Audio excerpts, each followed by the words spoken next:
Absolutely, Mike and Kelly, and you mentioned those multiple passes, 18 to be exact. So if you think about how much time goes into that, that's multiple crews switching out throughout yesterday, overnight, and into today.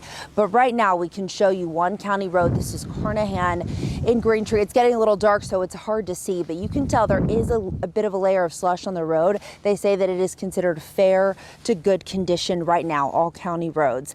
Now the county disaster declaration allows the county to pull all available resources for its emergency response. Individual municipalities, of course, facing a variety of challenges in their responses.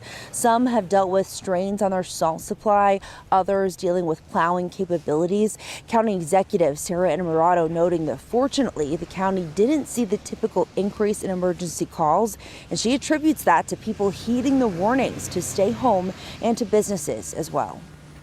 I just want to share a message of gratitude for businesses that prioritize their employee safety and made sure that they could stay at home and stay off the roads. And you know, we are in Pittsburgh, throughout the region, we are people who take care of our own. So I'm sure that you will have many people walking to your doorstep throughout the week when you're able to reopen safely.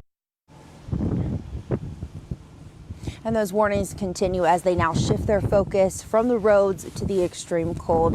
That extreme cold warning starting tonight at 7 o'clock, set to last until 11 a.m. tomorrow. And we'll keep you posted, of course, as that weather comes in. Covering Allegheny County tonight in Greentree, Kaylee Gunderson, Pittsburgh's Action News 4. It's going to be a long week. Kaylee, thank you.